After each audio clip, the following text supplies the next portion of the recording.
Put your hands together, guys, and welcome my good friend, all the way from San Antonio, Texas, my good friend Daniel Gomez. Repeat after me, say I was born to make millions. I was born for more. I'm gonna leave here today with my heart empty because I'm gonna pour it all into you. Being a millionaire is a huge aspect of it, but it's the person you become on the journey of becoming a millionaire. Say this with me: to change my life, I must change my language. To change my life, I must change my language. We said again, nothing kills and hinders a business more than an insecure leader. If you cannot be honest with yourself, who can you be honest with?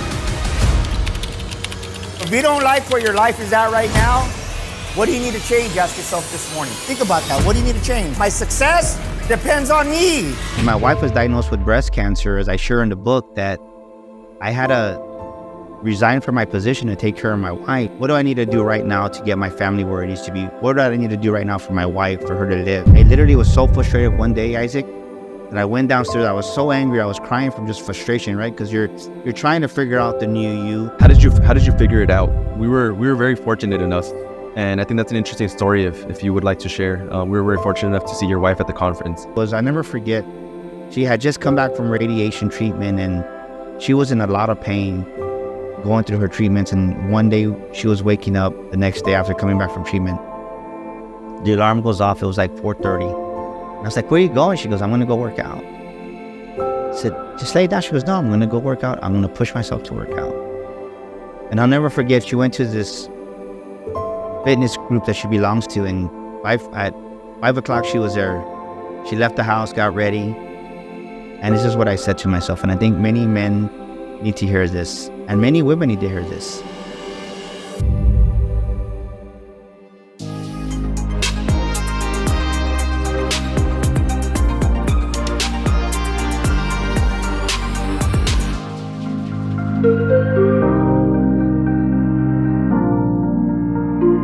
This next episode that you are about to listen to, or haven't listened to yet, is with Daniel Gomez. Now, a little bit about Daniel Gomez is he has had one heck of an experience growing up. And what I mean by that is he has faced so many challenges, so many obstacles that came across his path that he shares within this episode. But not only that, on where he is now and the things that he did to tackle those obstacles. And the biggest key takeaway that I got from this is that there is no excuse.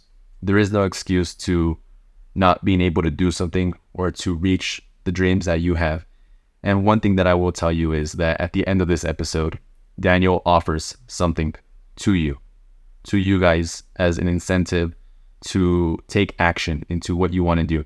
He has an offer that he's given us in this episode, something that I definitely want you guys to take advantage of. This book and saying hi to this individual has really changed my perspective on where I want to go and what I am trying to accomplish and how I believe in myself and the things that motivate me. So if you haven't yet already, I recommend you listen to what Daniel has to say and you take action on you. Daniel, thank you so much for coming onto the podcast. When I ran into you at the conference, I thought it was a chance that I took. I saw you and I was like, I'm going to come say hi to this guy. I'm going to go say bye to him right before I take off and all that stuff. And just by doing that, we've connected and now, we're on here as well. So my first question to you, Daniel, would be, who is Daniel Gomez and what mission is Daniel Gomez on? Man, Daniel Gomez is a human being who loves people. And the mission that I'm on is to let people see who they are. I speak all over the world, Isaac, and over 90% of people undervalue themselves. They undervalue who they are, what they do, and they undervalue their business. And that's just kind of a consequence of that. So my mission on this earth is to really help people see their true value and help them to become the millionaires they were born to be. So many of us, we have so much, I don't even want to use the word potential, right? We have so much success that we're able to do right now. If we were just to remove the lid from ourselves and see, man, I can do this right now, right? Absolute success right now.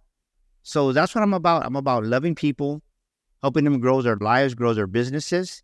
And we do that through our brand, the makings of a Millionaire Mind. And my mission for the next 5-10 years is to really just create millionaires around the world to help them see that you too have the capabilities. You have the abilities right now inside of you to be, do, and have whatever you want to do.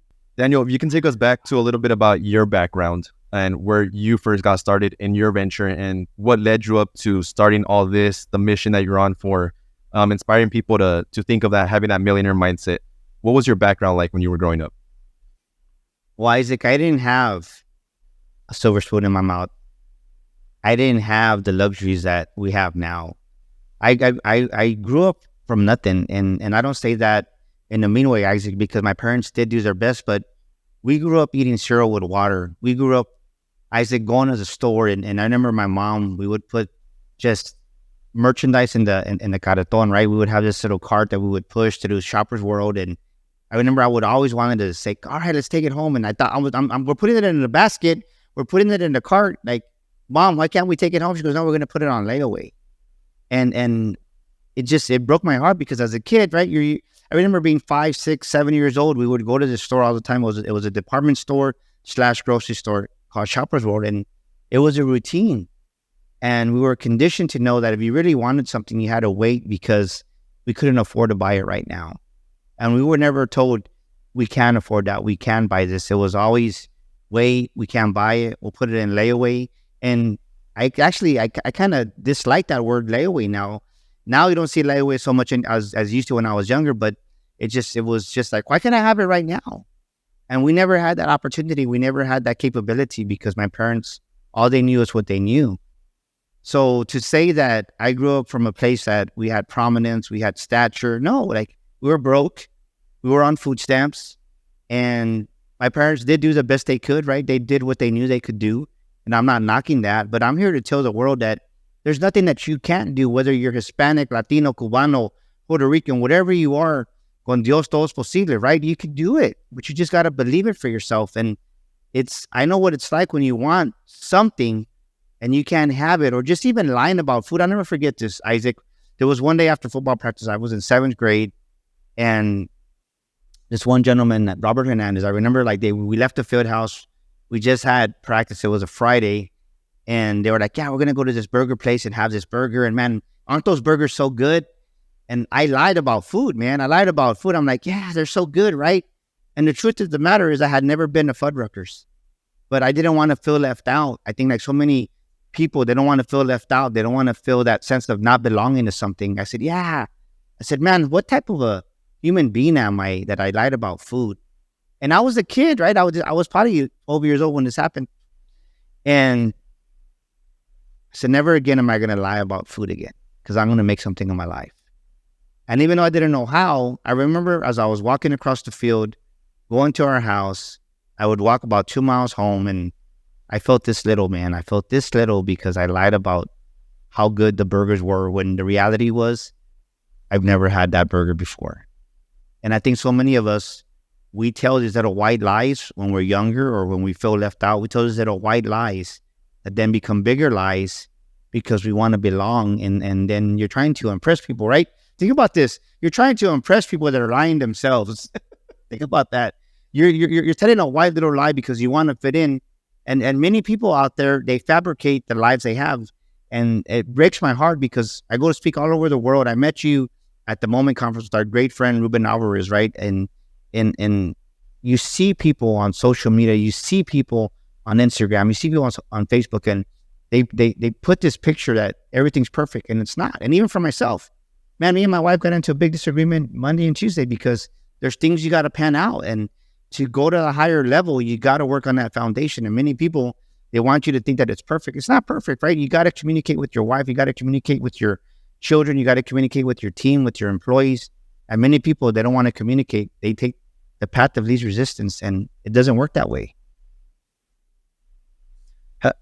How did you approach that first actionable step when you realized that you wanted to change your life, when you were thinking about the layaways and that burger? What was your thought process about going through that? What is that first actionable step that you took after that moment? Is you have to be honest with yourself. You have to be honest with yourself. And I think so many of us, we start to believe the lies that people tell us. We start to embody the labels that are put on us. For instance, a label that somebody may have is that you're just a little fat kid, Daniel, right? You're just a little fat kid. You're the ugliest cousin of them all. Maybe that label is you can never do anything right. Maybe you're that label that your mom and dad say, why can't you be like your big brother? Why can't you be like your sister? So we embody these identities. We embody these labels. And I think the first step is, hey, you got to look in the mirror and you got to assess, well, who is Daniel Gomez? Who is Isaac? Who is this person on the other side of the mirror looking back at me? And you got to be honest with yourself, and you got to tell yourself, maybe there's some things that I've been believing that ain't true, but you got to be honest with yourself and say that maybe I am doing these things that ain't serving me, and stop lying to yourself and start believing who God created you to be. For example, for me, right, it's just like, to me, I was always that chubby little kid when I was little, and you just have a sense of no matter what I do, I'm not good enough. And you have to stop believing that lies.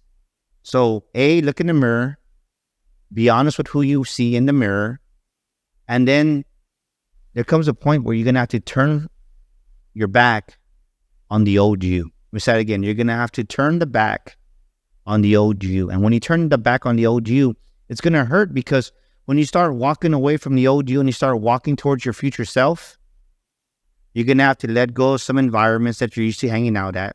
You're going to have to let go of some friends that you're used to being with. And you're going to have to embody the identity that I'm going to meet new people. And many people, they don't want to let go of the old them. And they wonder why they self-sabotage. And that's where cognitive dissonance comes in, right? Cognitive dissonance, you have two belief systems, two identities where they war with each other. And the one you feed more is the one that wins. And many times under pressure, many times under stress, we always run back to the old us. And you got to stop doing that, Isaac. How challenging was that? How challenging was it when you had to let go of your past life to pursue where you wanted to go? What sacrifices did you really have to make when you were doing that, as far as moving forward and becoming a better you? Man, I cried. You're reading my book right now. So in my book, I talk about where you have to let go of that poor self-image you have of yourself. And for me, as a Mexican male, I carried a lot of shame. I carried a lot of guilt, right? I was out on my Harley. I would ride my Harley. I've been riding Harley Davidson since 2003. I bought my first brand new Harley in 2003. So for more than a decade, I write in the book how I had to let go of that identity. I had to let go of that self-image of myself as this biker guy that was bar hopping and doing these. And I cried. I mean, I cried because when my wife was diagnosed with breast cancer, as I share in the book, that I had to resign from my position to take care of my wife. And as I resigned from my position running a Chevrolet dealership and making a lot of money, it's like I had to say, okay, what do I need to do right now to get my family where it needs to be? What do I need to do right now for my wife, for her to live? And as I was going through this identity crisis, because I wasn't in the automotive industry anymore, I wasn't riding my Harley because nobody was coming around because my wife had a double mastectomy. She was recovering for 6 months.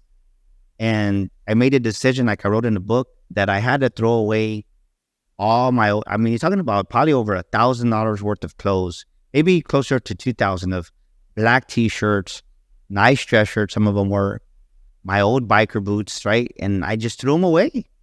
And you got to be able to do that. And I cried because I remember one day I was so lonely, because when you're in the transition period, I want you to write this down. When you're in that transition period, there's going to be a place in the middle that you're going through that change, and you're going to cry and you're going to be frustrated because now you let go of the old identity, the old relationships, the old friends, because you know they're not going to get you to where you need to be, but yet you haven't quite arrived on this side. So in the middle is where most people give up and then they run back. And for me, that moment right there, I never forget this.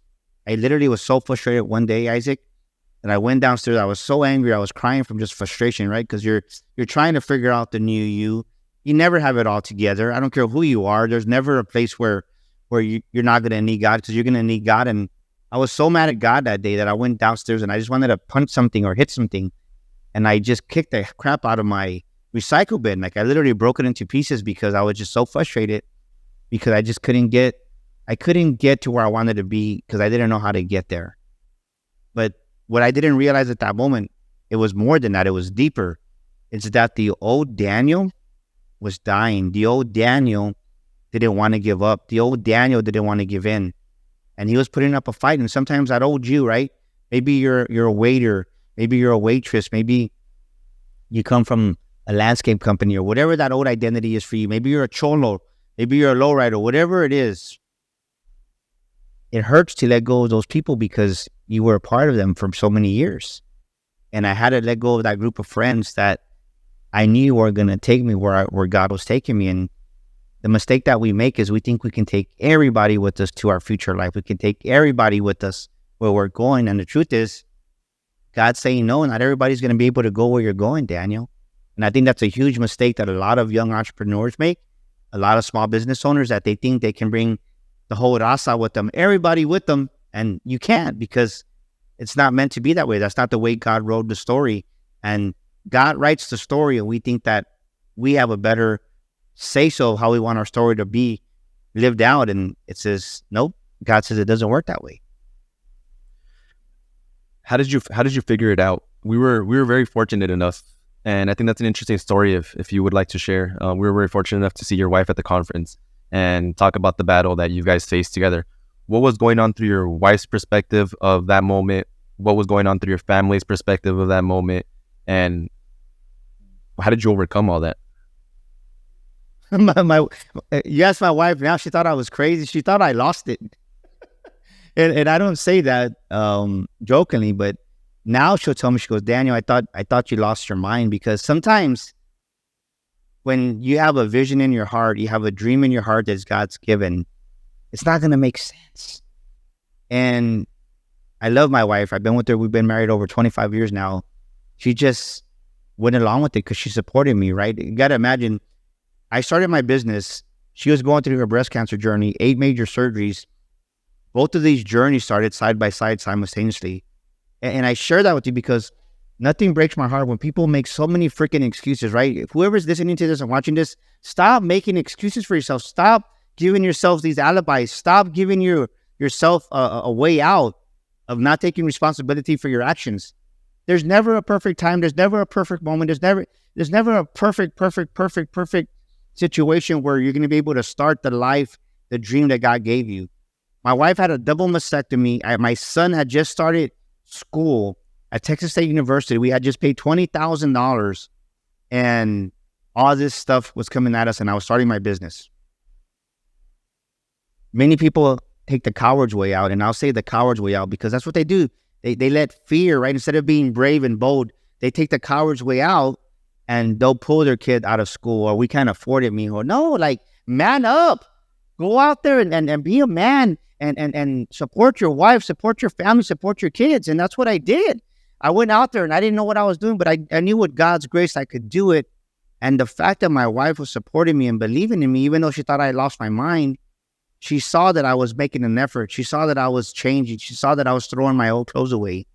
And little by little, they started believing in Daniel's dream. And this is a mistake that we make. Not too many people believe in our dream in the beginning, and we get discouraged and we quit even before we start because our wife doesn't believe in it, our children don't believe in it, our close friends don't believe in it. Pero tu sueño que te dio Dios, tu sueño es para ti. Your dream is for you. Tu sueño es para ti. And the mistake that we make is we think everybody's going to love our dream, and they're not.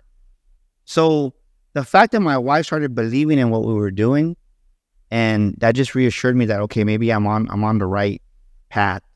And then just the real push for me was, I never forget, she had just come back from radiation treatment and she was in a lot of pain going through her treatments. And one day she was waking up the next day after coming back from treatment. The alarm goes off. It was like 4:30. And I was like, where are you going? She goes, I'm going to go work out. I said, just lay down. She goes, no, I'm going to go work out. I'm going to push myself to work out. And I'll never forget, she went to this fitness group that she belongs to, and at 5 o'clock she was there. She left the house, got ready, and this is what I said to myself, and I think many men need to hear this, and many women need to hear this.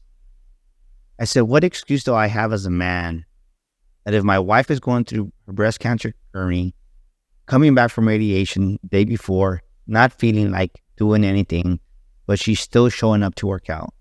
What excuse as a man do I have not to get up and try to make my business grow? And that was my motivation to make it happen, because so many times I'm going to go back to what I said.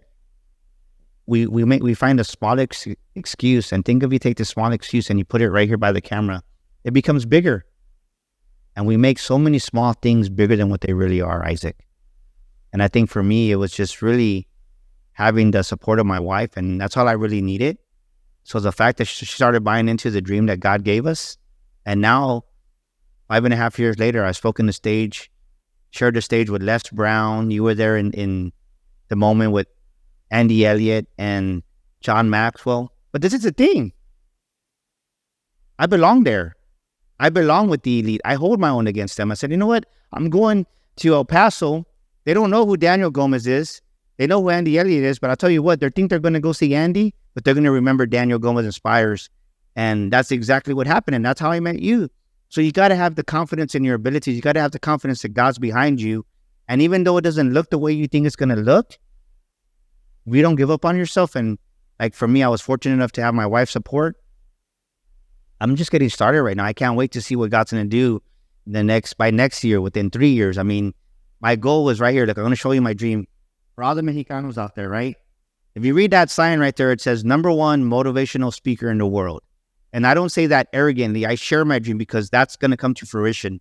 I am going to be the #1 motivational speaker in the world. And I say that in all humility because I know the dream that God's put in me. And my job is to inspire people to say, why not? Without a college education, my mom dying when I was 10, losing my baby brother when I was in high school, I don't have any excuses. I'm just doing it because that's what God put in my heart to do. So what excuse do you need to stop believing right now, ladies and gentlemen, that's holding you back, that's stopping you from being who God wants you to be? There's a lot of interesting touch points on that. That really touched me. It really touched me. And so I want you to give me some advice as a 22-year-old and any other 22-year-old out there that's, most of the times it comes down to laziness, right? It comes down to people just being lazy on doing something. You had your reasons why you were doing your stuff, but that's because you've had to do it. What would you tell 22-year-old Daniel? What would you tell any 22-year-old out there trying to pursue something, but they might just have the wrong mindset? It's easy. It's two things, right? Stop trying to be somebody you're not. Stop trying to be somebody you're not just to fit in. The moment you stop trying to be somebody you're not just to fit in, just to be cool with the so-called cool people, those cool people at 23 years old, guess what? 22 years old, you're not even going to remember half of them by the time you're 35, 40 years old. So stop trying to change who you are just to fit in. And then the other part of that is stop caring what people say. Who cares what people say? We said it again. Stop caring what people say. Who cares? The moment, Isaac, I really stopped caring about what people said about me, there was so much freedom. And I would say this in the beginning. I would say, well, I don't care what people say. But deep down inside, it was still, right? I still cared to some extent. But the true freedom said, well, you know what? I don't care. I'm going to talk about God. That's my message. I'm going to go out there and inspire. And if you don't like it, you can unfriend me, right? If you don't like it, you don't have to call me.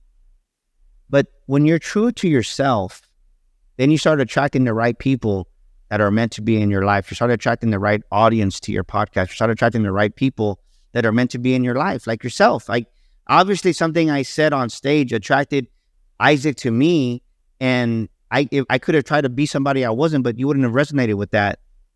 And you chose to come on and talk to us because there was something that was spoken at the conference that spoke to your heart.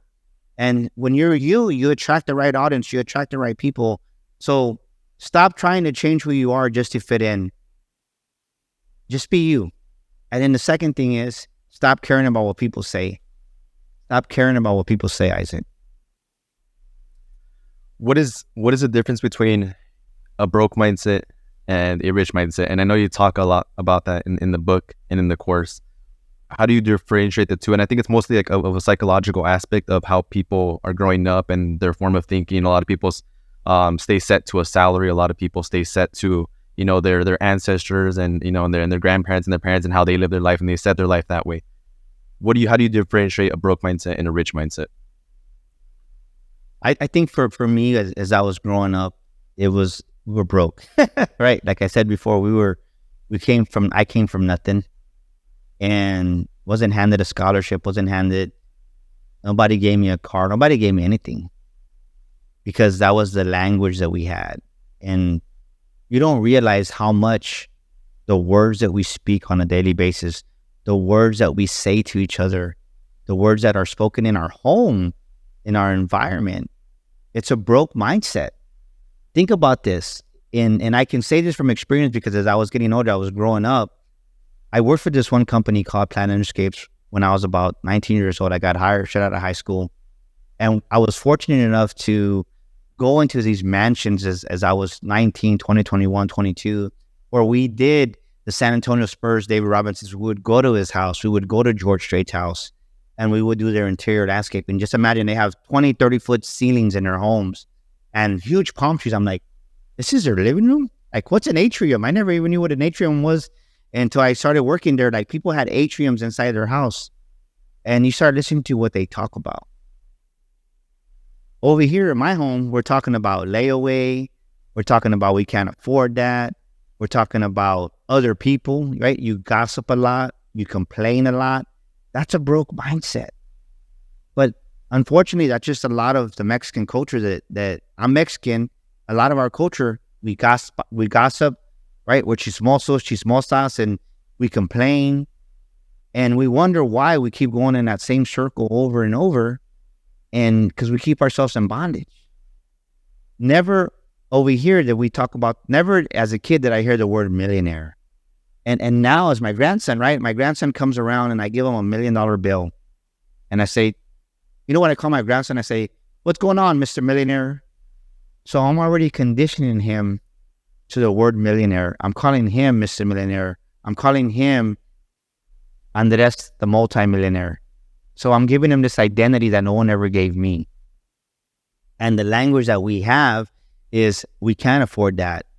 But bigger than that is this, right? People say, Daniel, like, are you talking about his money? No, it's about the things that money can do. It takes money to run a business. It takes money to pay your light bill. It takes money to buy groceries. Like, people need money.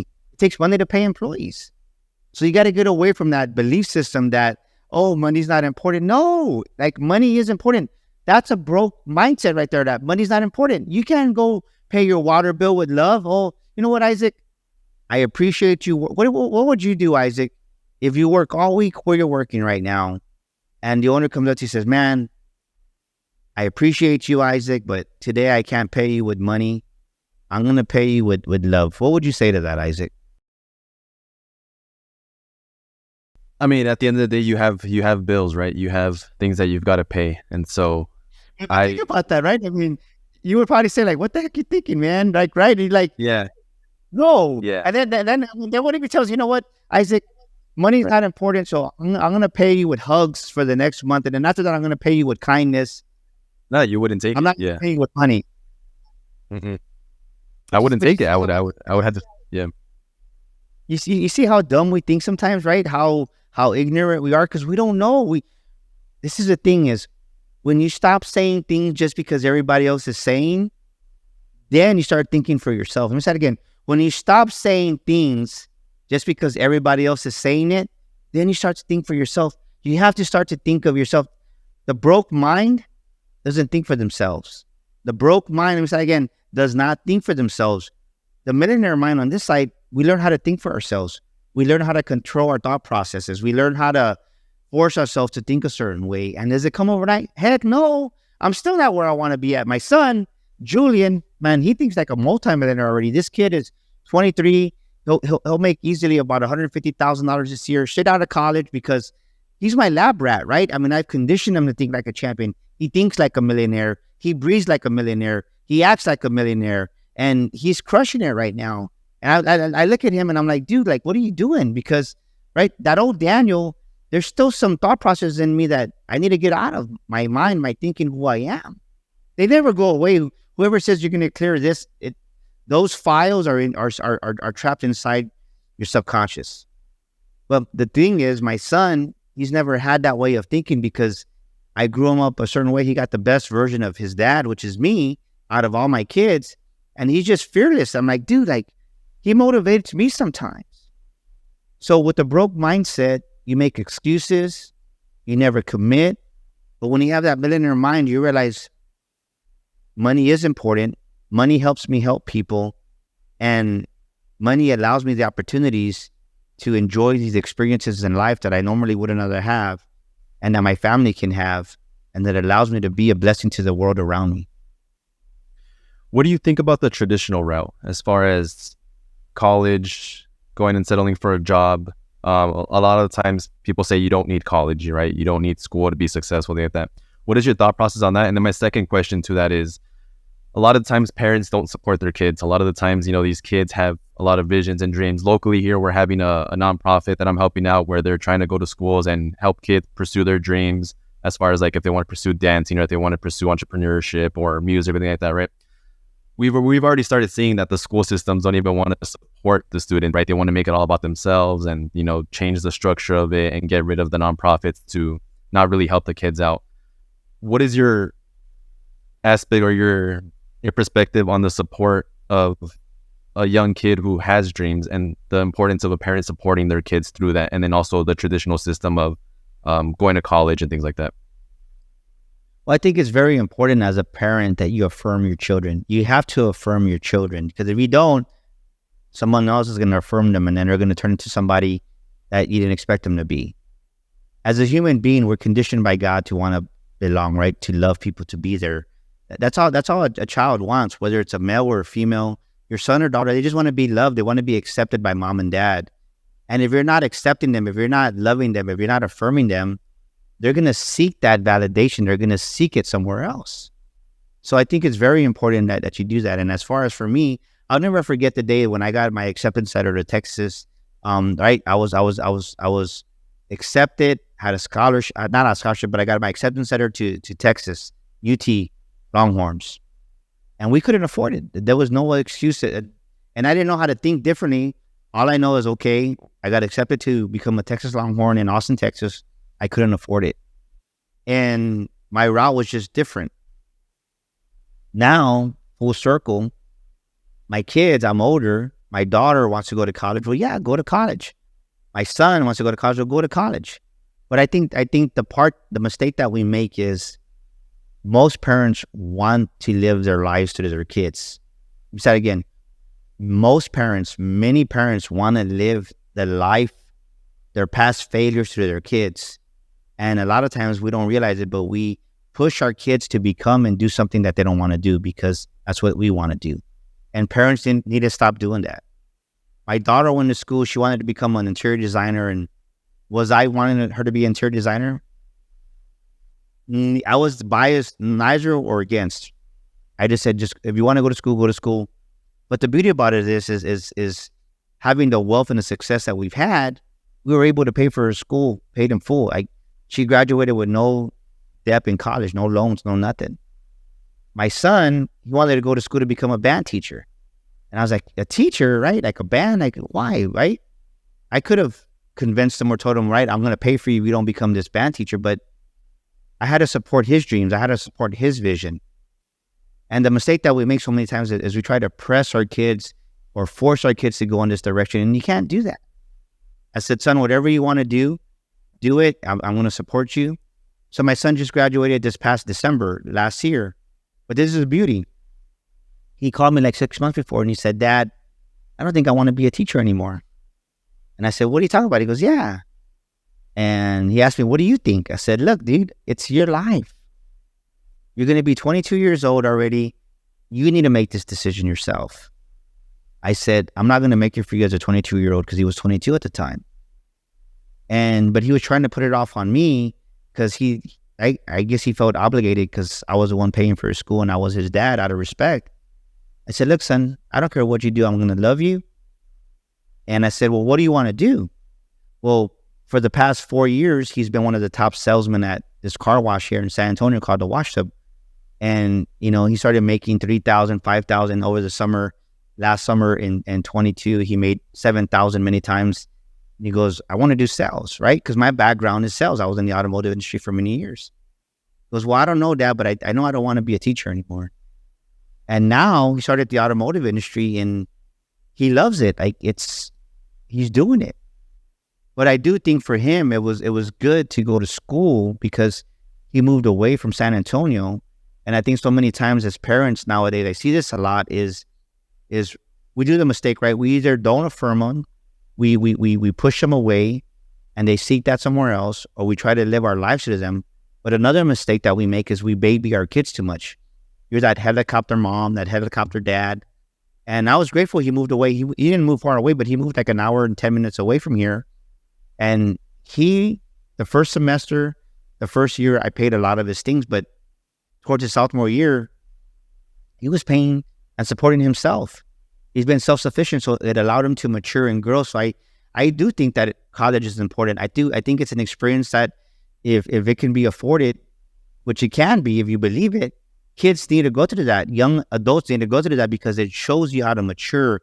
It shows you how to go out there and live on your own where your mom or dad aren't just babying you and bailing you out. Because I think so many young, right now from the age of 18 to 28, so many youth are being bailed out by their mom and dad, and they don't get a chance to go through that adversity that's building their character, building their strength. And next thing you know, they get under pressure and they can't handle it and they just quit.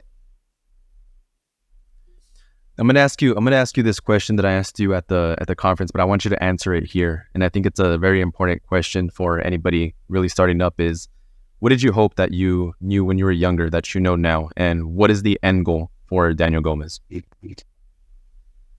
Yeah.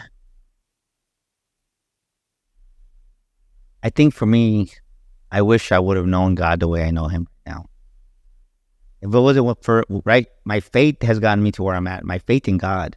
I know my own abilities, but you see behind me the Daniel Gomez Inspire Show, one of the top podcasts in the world. Out of over 3 million podcasts, we're in the top 1%. You see on this side, the Sticker Shock Speaking Academy. We have our own speaking academy. We have our own Millionaire Mind boot camps. All these things are because I put God first. And I wish I would have known that a lot sooner in my life, that when you really put God first, then your family, and then business, there's no way you're going to lose.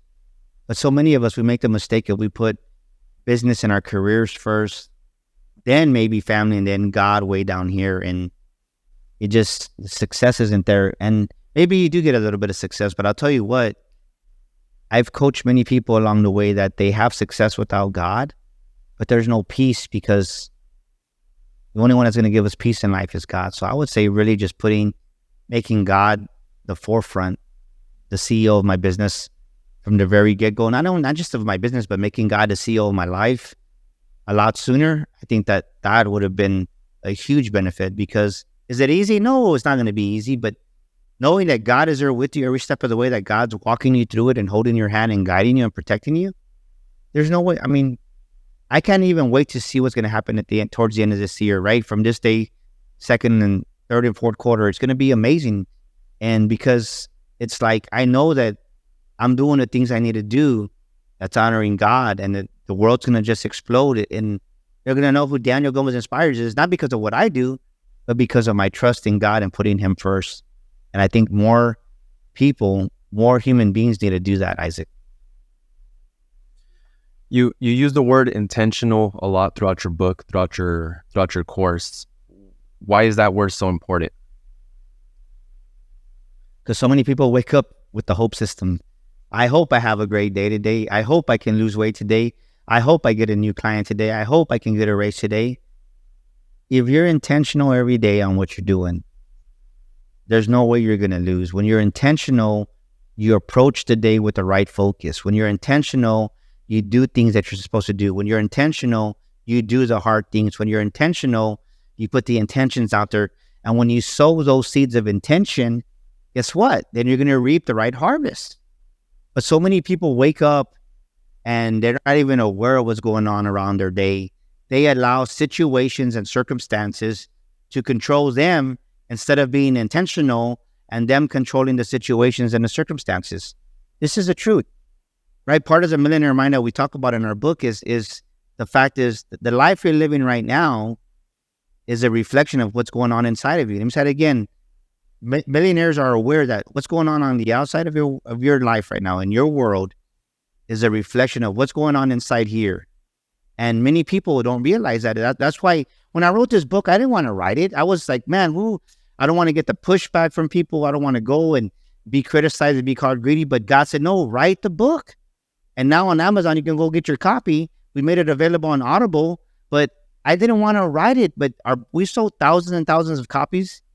And the thing is that it's helped so many people like yourself that how selfish would I be if I wouldn't have written the book?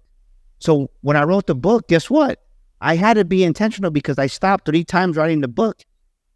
And finally, one morning, my wife came to me after being in prayer. She goes, God's not asking you to finish the book. God's telling you need to finish the book. And I had to be very intentional because so many belief systems, I wanted to self-sabotage myself because talking about money, it's not an easy thing because so many people don't receive it. And I think you've been in circles now where people hear you talk about money or, you know what, I can't be a millionaire. Or they either A, they make fun of you, or B, why you want to be greedy? Because most of the world, over 90% of the world has that broken mindset like you were talking about earlier with that question you asked me. The stereotypical question, can money buy happiness? What do you think about that? It definitely can buy happiness because it makes things easier. And what do I mean by that? Most marriages separate. You know why? One of the top reasons that most people get divorced is because of money. So imagine a life, a marriage, where money isn't an issue and it releases the stress. So can money buy happiness? Yes. And the lie that people believe, most people that say, this is a true fact, most people that say that money cannot make you happy, they've never had enough money to even understand what that means. What do I mean by that? Most people right now, I think it's over 50% of Americans right now, 50% of Americans right now living today, this day, 2023, if they had a financial emergency of $2,000, most people couldn't cover that. Let me say that again. Right now in America, if someone had a $2,000 emergency, over 50% of the people couldn't be able to cover that financial emergency because they just don't have that money in their savings account. And it's sad. It's sad. So how does money buy happiness? Well, in the fact that, I don't know about you, but I can hear what I said earlier. With God on your side, it gives you that peace of mind. And knowing that whether it's $100, $1,000, $10,000, whatever it may be, if I need it, it's there. It's happy to be peaceful, let me tell you, because most people that lose it in life, they have no peace. And I think you've met maybe people in what you're doing now that you're maturing. It doesn't matter what you have. If there's no peace, you're going to lose it. If there's no peace, there's no happiness. What does success mean to you? And what does success mean for your family? I think success is just what I'm living right now. I can do whatever I want to do whenever I want to do it. And I say that in all humility. Right now, my granddaughter's here. We're going to take her out for her birthday and go buy her some clothes. And we have the freedom to do it. That's what success is when you're able to take your success as a business owner, take your success of who you are and have the freedom to do it when you want to do it, to pour it into your family, right? Because the success is giving your family that financial freedom, giving your family that financial capabilities to know that we don't have to wait till the 15th. We don't have to wait till the 30th. We don't have to wait till the payday. No, if we want to do it, we can do it right now. Because I remember as a kid, going back to those layaway days, we could never do anything. And I remember those days eating cereal with water. I remember those days being laughed at. So success is just having the financial freedom to be a blessing to your family and being able to have the freedom to do what you want to do when you want to do it. And better yet, another step is having the freedom to support nonprofits, to give money to build. You know, one of the greatest things that I'm proud of is right now we're building an orphanage in India, and we're building one in Africa. Like, people don't see what I do behind the scenes. And I say that because people are always going to judge you and have a perspective of you, Isaac, no matter what you do. But you don't have to tell them, right? It's none of their business. But I'm sharing that with you because that's success, man. Success is building a house for somebody else. I mean, imagine that. We're building a home right now in Africa for 300 kids. I think the one in India, it's going to be for more than 200 widows and orphans over there. Like, that's what success is about. It's giving back to humanity. And people don't understand that. They think that, no, it's good to have what you want, but the big blessing is when you're able to be the hands and feet of God to the world and make a difference for them. Did you ever think you'd be doing that? Did you ever think that your younger self would look up to you now one day and be like, what would you think your younger self would say? And did you ever think that you can make something like this possible where you're building orphanages? To be honest with you, no. I think I was pretty selfish when I was younger. I was very, very selfish, actually. I think when I was running a Chevrolet dealership, and sometimes when people cater to you, it gets to your head. When God allows you to be in this position of prominence, you either adapt and become the person that God wants you to be. But the truth is, I think most young leaders that are moving up, I don't know the exact stats, but I would say easily over 70% of them, they bomb it because then entitlement comes in because you've never had any power, you've never had any authority. Not that I abuse it on purpose, but I think just the more and more people would come and say, hey, Mr. Gomez, can we do this for you? Hey, Mr. Gomez, what about this? And people start like, how can I say this, right? They give you attention you've never had before. Who doesn't like attention, right? Who doesn't want to be famous to say? But I think as a young leader, the mistakes that I made, I've learned them now that I'm older. Like, I can't be doing that again, because if I make the same decisions I made back then, God's going to take it all away from me. I'm going to lose it. So it's understanding that as God gives you more, there's a lot more responsibility to it. And many people, right now, somebody's listening to this podcast and you're wondering, why is my business suffering? Why can't it grow? Why am I not getting where I want to be? It's because you're not mature enough. You don't have the character, right? Put it this way.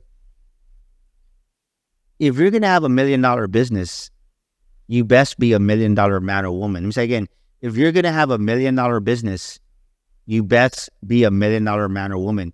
There's no way you're going to have $1 million business and be $100 man or woman. It doesn't work that way. It's not sustainable.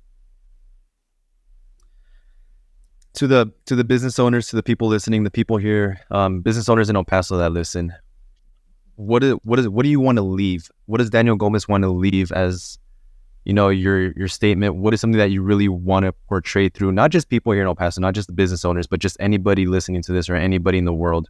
What mark do you really want to leave, or that you want people to know? That it's possible for them. It's possible for you. You right now watching this podcast, you right now listening to this podcast, it's possible for you.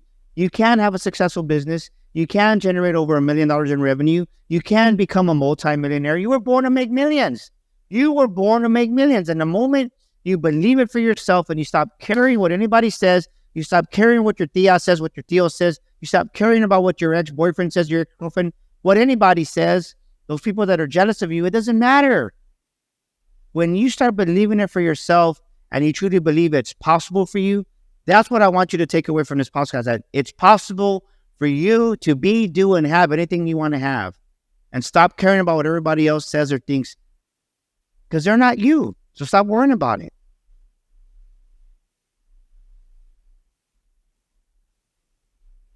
That you were going to be the next guest. And so the question that they left for you was, and I think you know this individual, the individual was Julio. You met him in the conference, who from Live Athletics. I don't know if you've met him. But the question that he left for you was, we live in a constant evolution. We live in a constant evolution. What can we expect from Daniel Gomez in the upcoming 5 years? What is your next challenge, whether it's in business, family, or spiritual? What is that next challenge? For me, is to hit that number 1 mark in 5 years, to be the number 1 motivational speaker in the world. That's it. I showed you my sign. That's my goal. And to do it, to inspire Latinos, to inspire Mexicans that say, guess what? There was a little chubby old kid back in the day named Daniel Gomez that everybody picked up. Not even Daniel Gomez. Back in the day, they called me Danny Gomez. The fat little kid became that person that people looked up to say, if God can do it for Daniel, God can do it for me. And by me reaching that number one motivational speaker mark, that's my aspiration. Within 5 years, I will be there. And to help people realize that when you set your mind to something and you put God as your CEO, you're unstoppable. So as we become that number one motivational speaker, as I get that, everything else is just going to grow around it. And we're just going to be helping many, many more people. So that's the ultimate goal within 5 years, number one motivational speaker, Isaac. Daniel, thank you so much. Thank you so much for being on the podcast. Thank you so much for taking the time out of your day. I know you're really, really busy. I can't thank you enough. And I'm always going to hold that to myself, that I'm very proud of myself for being able to just go out there and walk up to you and just, say hey and stuff like that. I think that's something that really is a life-changing moment. And I know that's what the conference was all about, is what are you going to do in that moment? And so I walked up to everybody and I shook your hand, and I'm very, very grateful for it. And I'm very grateful that I got to meet you and build this relationship. I'm going to finish the course. I'm going to finish the book. It's very, very interesting. And you have changed my mind and in the way that I think about certain stuff. No, I'm honored to be here. And ladies and gentlemen, just think about what Isaac's saying.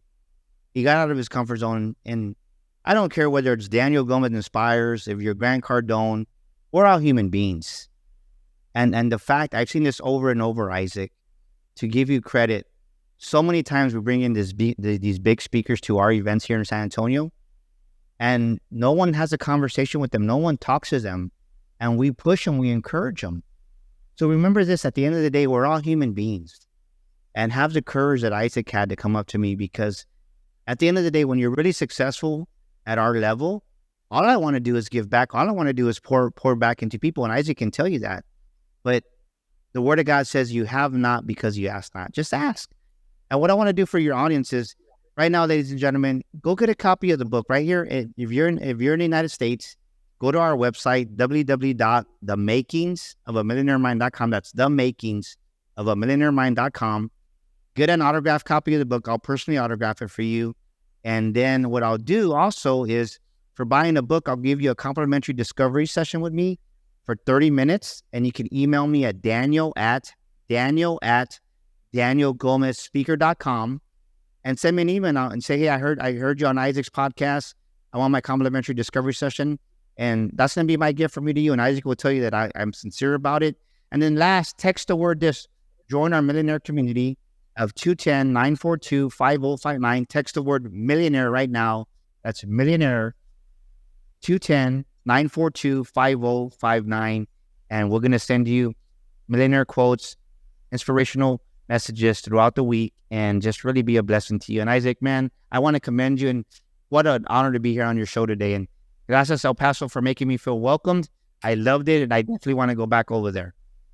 Thank you so much, Daniel. Thank you so much for those words. Definitely going to keep in touch. Definitely going to let you know when I finish the book and the course. I'll definitely give you everything that I got from it. Thank you so much for being on.